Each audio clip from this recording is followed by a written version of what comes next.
Baru-baru ni kecoh isu emas pre-love. Ada yang kata murah dan berbaloi, tapi tahukah tuan-puan, di sebalik tawaran nampak best tu, ada risiko besar yang ramai orang tak nampak. Actually, ramai terpengaruh ni sebab apa tahu? Harga murah. Tapi tak semua tahu emas tu mungkin dah bukan tulen.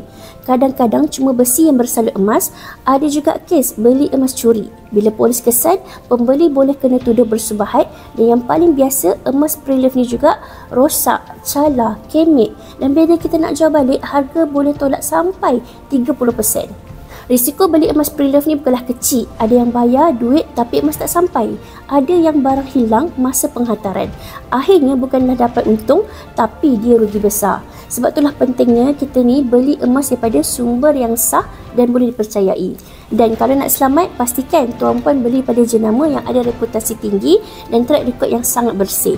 Public Gold dah 17 tahun beroperasi.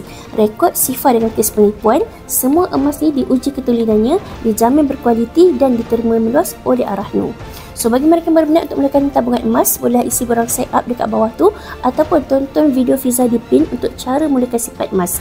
InsyaAllah tips akan bantu dan bimbing sebaiknya.